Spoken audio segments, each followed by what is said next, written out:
Hello, welcome back to Galactic Reviews. This week we watched Ant-Man and the Wasp: Quantimanium, I think it's the first movie in Phase 5 of the MCU. My first thoughts, wasn't good.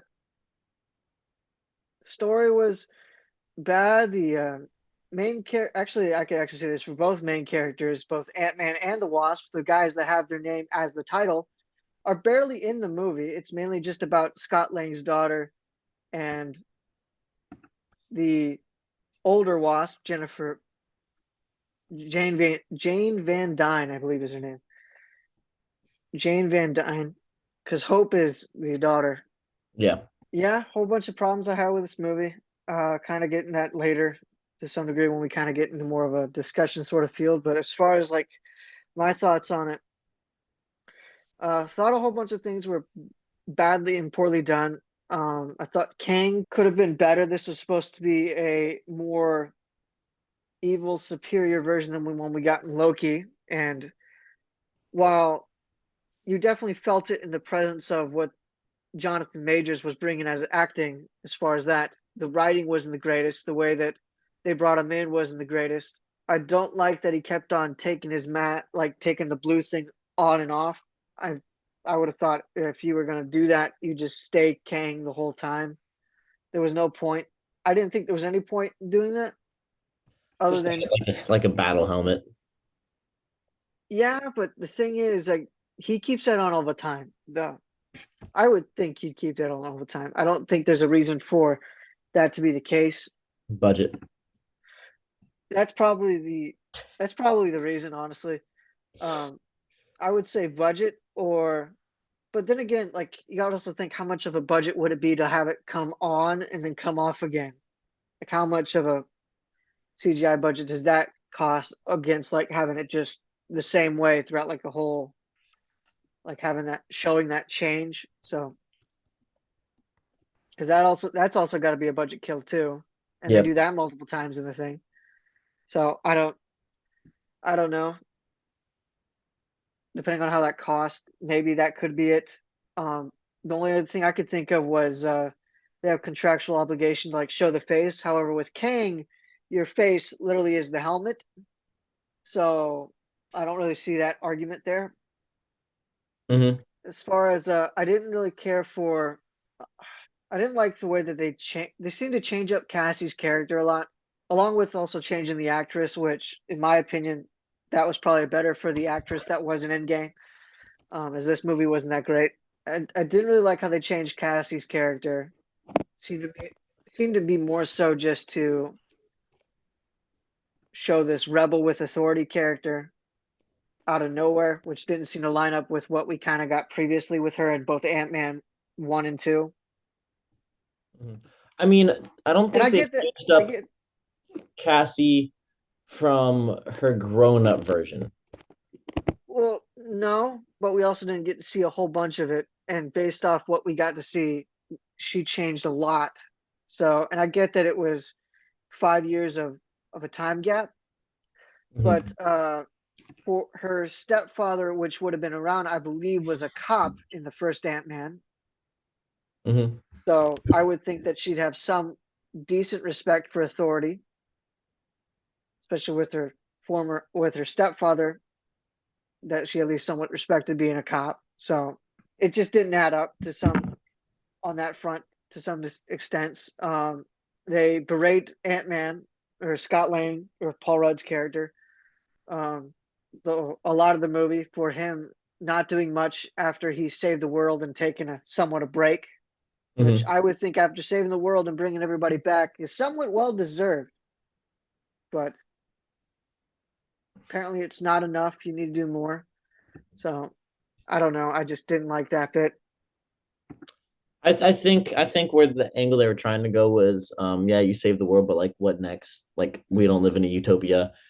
Yeah, true. But There's I still would have people that need to be saved. So if you save the world, you should have the ability to save others.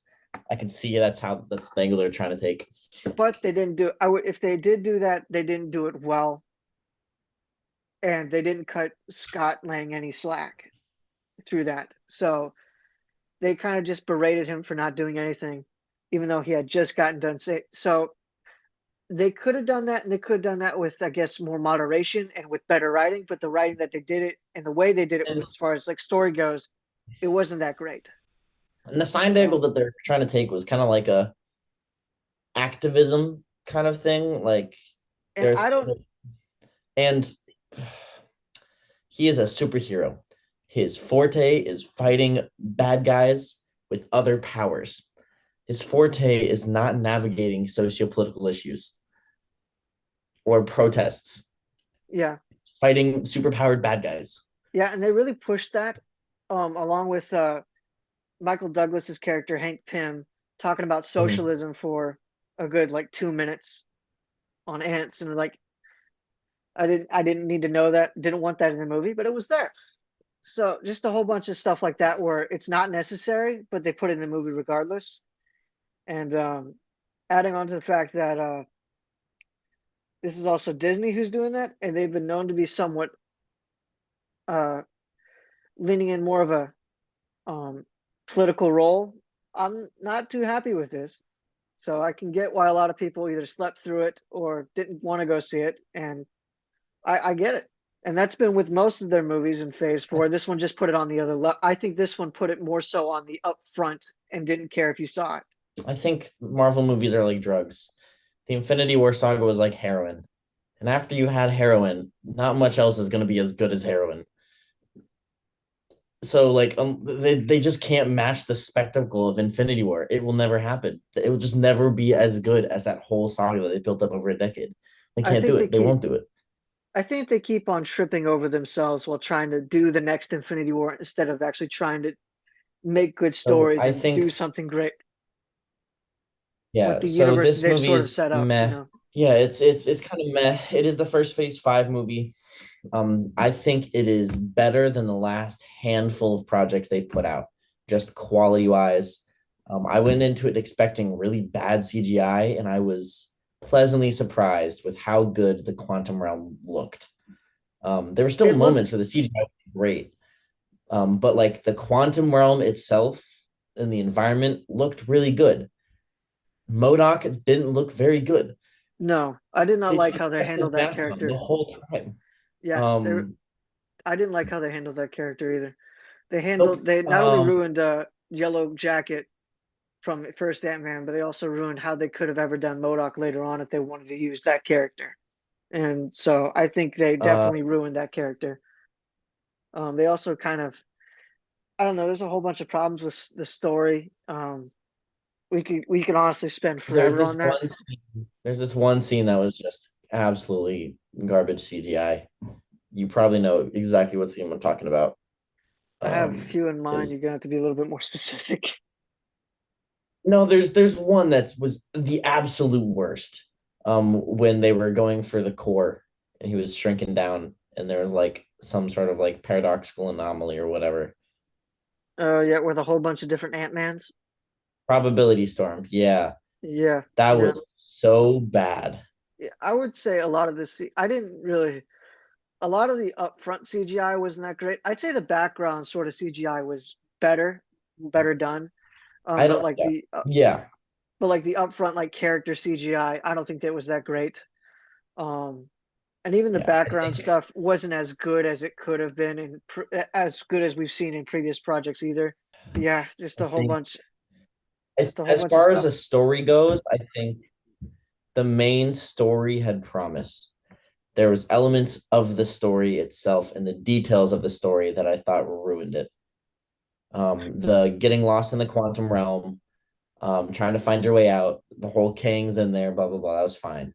The fact that the Janet was completely secretive and anal about and just didn't like kept it a secret when it's something that could be a danger for the whole universe and life as we know it, maybe talk about that. Maybe Well, just like, hi, you studied this for the past several decades. You would like to know these things.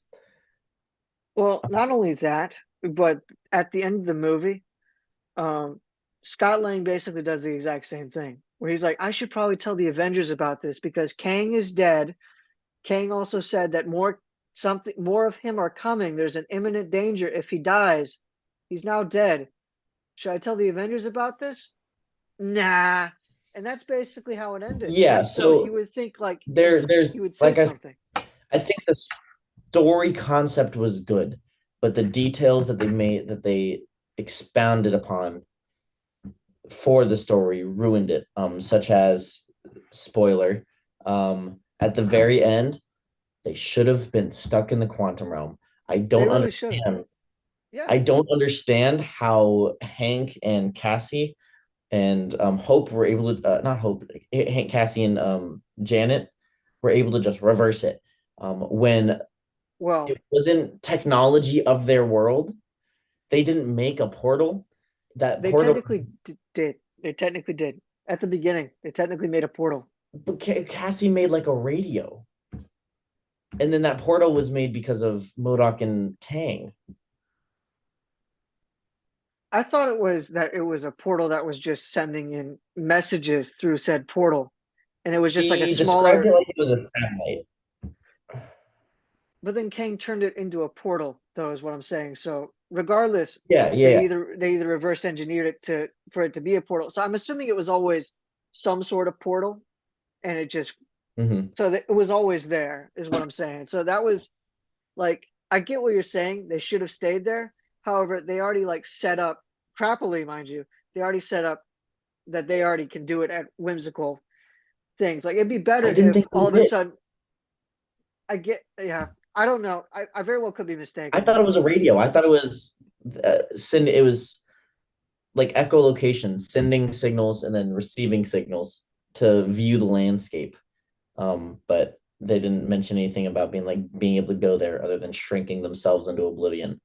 Yeah, but I mean, they also it also shows that thing being used as a portal for them to get there in the first place. So I don't know. It very well could be that Yes, this but I movie don't already think has they. like granted this movie already has flaws, so I'm not faulting you or trying to Yes, fault me for thinking this because it's stupid. Okay, I'm gonna go ahead and say it. This is stupid how they so I when mean they didn't explicitly make it as a portal, and what made it a portal was the Kang technology. I don't think they should have been able to just split second reverse engineer it and be like, oh yeah, let's open it back up to get him back here. however, Um, she was Janet said at the beginning of it when like she was listening to the whole thing and then realized like half after it was already done and completed, even though she was there for all of it, she said, "Wait, you made a portal? You're sending messages down?" Like I, she should have said something way beforehand, considering that she already knew this. and then she But held off for like the next half of the movie. yeah, And then I don't like where they insinuated. They didn't insinuate. They flat out communicated that she cheated on her husband, she and cheated on her husband with at least one guy, and probably two. She probably also banged Kang because she has needs. That's really what it came down to was her saying, "I have needs." And so, and also, it makes no sense for Hank also to say that he also went on a date because in the first Ant Man, he still thought she was at least alive to some degree until very recently when he just gave up all hope. And then Scott Lang came back from the quantum realm. On top of that, Janet Van Dyne went down there and couldn't come back because apparently she went down like not being able to grow herself back up. However, Scott Lang went down there and was able to grow himself back up due to those discs in his belt, pin particles. mhm. How did she blow up the let me get this straight. How did she blow up the time capsule contraption with Kang? Those same pin particle things that could have brought her back home. I guess they were 30 decades younger. I don't know. 30 years younger. I don't know. The only if they had It's like they didn't. It's like they only like went on Wikipedia and tried to look at stuff to see how this would work, and didn't actually go back and watch the movies and take notes. It yeah, looks. That's I what it feels like. And yeah, it's I pitiful. with the I have needs thing, that made me uncomfortable just because I think marriage is important. I mean, And just because you're separate for several years doesn't mean anything. yeah. If they had been like, I'm sorry, I didn't think I ever was coming back, um, that would have been like, okay, that makes sense. You're trying to like move on with your life. I kind of get that. But also, that's not what they said. Yeah, If they true. had tried to change it to be like I thought you were dead. I tried to move on. I thought you And were if dead. anything, Or it would have made more sense for Hank to try to move on. Hope, not so much. She would have at least, she was trying to at least get back, so it made no sense as for her to do that crap. So I don't know. Or not Hope, messy movie, Janet. messy, Oh, messy not Hope, movie. Janet. It has entertaining parts. It's better, at least quality wise, of the work of the cinematography um, than the last couple of projects. Yeah. Uh, but I think they went about the wrong way of introducing the next serious big giant villain in a comedy movie in a movie where they put the emphasis on the comedy character. The ending just was bad. It didn't leave me wanting another movie. I'm now just like, oh, I guess there's more coming, instead of being like, what's happening next? How are they gonna get out of the quantum realm? They're stuck there. Kang's still alive, blah blah blah. That's not what happened. And now I'm just don't care. Um And Modoc could have been a really good like secondary villain that they could have expanded upon, and yet he was nothing more than a joke for like the whole movie. So and he turns from a bad guy to a good guy with like one sentence. So I mean, it's a whole like they ruined so many characters in this thing just for jokes, and it sucks. yeah. And considering that people that I know that were actually liking some of the Phase 4 movies, even though I didn't, I went to the movies with Cameron and Micah. And Micah and Cameron both fell asleep. Micah fell asleep, woke up, tried to watch a little bit of the movie, fell back asleep again. So he got up and left the theater. Cameron slept halfway through it, woke up, watched the rest of the movie, and he still hated it. Like that, like what you said earlier, that first part isn't necessary. A whole bunch of the first part of the movie, completely unnecessary. Doesn't even need to be in there. I think it's what Even like for an the moment at the end where he's like, you read my book, that doesn't need, like, you don't need character growth between those two characters. like That they've already happened the had first so movie. much. Yeah, they've already had so much from the first and second movie. Like those two aren't really the characters that you need to have some growth. It really needed to Yet be. It really needed to I be. get It also. It, I get that a story needs exposition, and that you kind of had this where life is back to normal, but like, don't need to do it like that.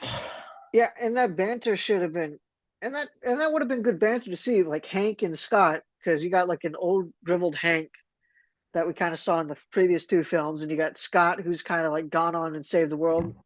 Could be thinking he's a little I bit mean, I pompous, but like, he's still like seeming somewhat humble. I mean, yeah, like this whole thing was. It feels like they just read all everything they wanted to know about the previous Ant-Man films and Ant-Man characters on Wikipedia, and then tried to write this movie without ever having watched any of the other stuff. And that's what it feels like. I think I didn't dislike the rebellious Cass Casey part, just because like teenager rebellion, it kind of makes sense. But also living under the shadow of a parent who's a superhero, you kind of want to be like, yeah, I want to do my part too. I kind of get that. Like I wouldn't have I don't disagree with her being like in prison, because that's a kind of a character type we've seen before. Uh-huh. Um, we're just the young kid is trying to do their part but doesn't know how, and so they're doing everything wrong. Yeah, Um, I agree with that to some but extent. turning it and making it be like, why aren't you doing anything, Dad? That's Yeah, no. yeah, I agree with that to some extent, and that would have been a good character sort of thing to do, especially with her being. I guess she's like a teenager still at Mm-hmm. this point. But just knowing her character and knowing her background from what we've seen in the previous two films, I would think that character would have known better, especially if she was raised into somewhat teenager adulthood slash adulthood by her step parents for those 5 years, I would assume. So Mm-hmm. it doesn't make much sense, is what I'm saying. Like I get like that stereotype sort of thing being there, but it doesn't make sense for her character or what we know of her character or what we would think that her character would somewhat act. I don't know. Puberty in teenage years does a lot. I mean, I mean, true, we saw it in like the Santa Claus movies. true, but I would think that there would have been some logical trail instead of just out of the random, like she's in prison even though she has a stepfather that she was more likely raised by being a policeman, and she's all of a sudden keeps on going to jail, keeps on going to jail, keeps on going to jail, I and mean, it was keeps on only needing to the be bailed. second time. I don't, if they wanted to do it, I don't think they handled it correctly. And like you said earlier, they tried to take the activism route, and I don't think that played off well for this movie. But yeah, all in all, I guess I'll go ahead and give my ranking of it. All in all, I'm gonna give it a 2 out of 10 because it's not as bad as Captain Marvel. I don't think anything can be as bad as Captain Marvel, but it was darn close. It wasn't completely in your face preachy, but it did have its moments of doing that. I don't know. It was bad. It was bad. The cinematography and the score were probably about the only things that you can really give it. And I don't really, I really can't think of anything to praise of those two. They were just there, and they weren't like in your face horrible. So, but Man, I don't think it was that bad. I don't think this was preachy. I think it had elements that related to current events or like current life, but I don't think it ever really got preachy. it Uh, did in a few instances. It like I said earlier, it wasn't a whole bunch, and it was only like if you read in between the lines of what they're trying to say, like like with Michael Douglas, more specifically with Michael Douglas's socialism thing. That was probably about the preachiest that it got. I'm not getting preachy from that. Well, he was like saying, like, I know it's a hot topic thing to say, but socialism works here, you know. And it was like, well, I don't okay. think that's preachy because I don't think anybody actually advocates for socialism. I mean, he kind of did in the movie. Yeah, but I don't think any large corporation or any governing body actually advocates that socialism will work because it's been scientifically proven that socialism doesn't work because it excludes the human nature. But it Yeah, just seemed odd, out of place, and not really necessary. maybe I didn't see it that way. It just didn't feel odd to me. I just thought it was a crazy old man who loves ants, and ants are very unified and socialistic as a community, but that's because they're very single-minded bugs, where Yeah. everything is for the queen. So I thought it was just crazy old man talk. But yeah, I don't think it was that bad. There's other Marvel projects that I think are below it. I thought this was at least better structured and had a better story outline than Thor Ragnarok did. Not Thor Ragnarok, Thor Love and Thunder did. Um, the quality of how it was made was, for the most part, with some very few glaring exceptions, which are just was just disappointing. Um, it it was better than this, so much better than the CGI in like She Hulk. Um, Yeah. Well, I also gave that a 1 out of 10. So, um, it wasn't good. Like the errors in the story um took away from the whole story outline that it could have been. And the ending of the movie left me just not wanting or eager for the next one. So I'm gonna give it like a 4. It wasn't egregiously bad. It still had money behind it. It still had good acting, and it had an interesting premise, but the execution just wasn't there. So it's not atrocious. It's not a bad story, bad making, bad everything. It's just not good.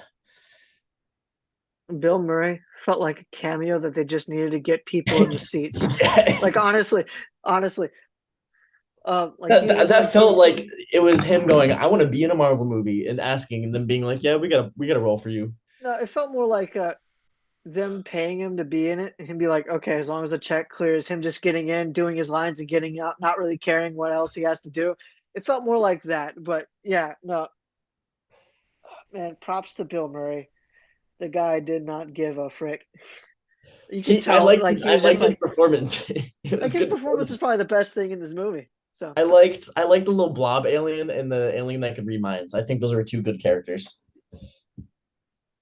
Even I if think they were written a little bit cheesy. Yeah, But even if they didn't really add to the story, I thought that it was always entertaining when they were on the screen. Please stop thinking that. I am. No, you're not. Please stop thinking that. I am. No, you're not. I know. I'm sorry. I did think it Or was just odd when they asked out of nowhere, "How many holes do you have?" I thought that added to the alien aspect of the dude. It definitely was bizarre. And it showed in their reaction, being like, "What do you mean? How many holes do I have?"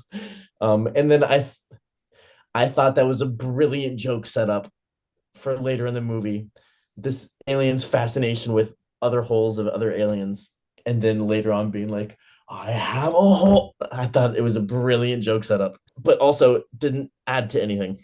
I didn't think it was funny, but I did think that I did understand why they were trying to do it afterwards, like when they did that, but I didn't think it was haha funny. I was just like, I what? I I laughed when that happened, but again, introducing the next big bad. Why is your focus on comedy? I guess I understand you want this to be entertaining. Well, to be This fair, they've is already introduced him and they already introduced him in Loki, but this is supposed to be the worst king, and yet it this did not is feel like that. this is the next Thor. This is the guy that has eradicated timelines. Like, why are you making it haha funny? This is the next Thanos. What are you doing? Doesn't feel like much of a Thanos, considering that he got beat up within like the first. Exactly. Yeah, Exactly. I he don't think got he beat should up die. twice. He got beat up twice. Yeah, I do agree with you on the fact, going back to what you said way earlier in this thing, that they both should. They should have both stayed. However, I think the way they already had it in the story, that would have been a problem that would have been brought up by other people. Like, hey, wait a minute, you already had it, so that way they got there through this thing. Like, Mhm. so I mean, it would have been different if like Kang just like opened up a portal out of nothing and just sucked them I all in. see it. But That's kind of how I see it. I see it like I'm coding this thing, and it's supposed to do this thing. And it kind of works. And then someone goes, "Watch this," and sticks a flash drive in my computer and makes it like leap 10 like bullet points down from what I had planned it to do. yeah, And I have no idea how they did it, even if it well, was someone had the capacity. That's how I kind of see it. well, Like also, they, it's not like they took a flashlight and decided to try to make a lighthouse out of it. It was already something that already had that capacity in it. It mhm. seemed so. All they have to really do is just turn it back on and turn it back off if they already have it. If it's kind of like what you said, where it's just everything's uploaded into it, it can already work the way that King wants it to. I mean, so if Kang just opened up a portal thing and just sucked him into it without it having anything that it was connected to, Mhm. I could have that would have probably been a more plausible thing. I don't know why Hope decided to come back after Kang was done punching Ant-Man. Like I would have thought she would have came back a lot sooner. It felt like more like Ant-Man was going to get the upper hand at some point and then just die there in the quantum realm. That's what it felt like at first. So there's a whole bunch of things. I don't like how they handled that last fight scene a lot. There's a lot of things wrong with it. Sorry for joining us for Galactic Reviews. I hope you didn't go through as much pain as we did watching through this movie. Um, but anyways, hopefully next week's will be better. While the group of us are, at least for while recording, right now time, we're trying to catch up with the John Wicks and the Creeds so we can see those. So in the meantime, we'll do Dungeons and Dragons. Let's see if this one is any better than the first one.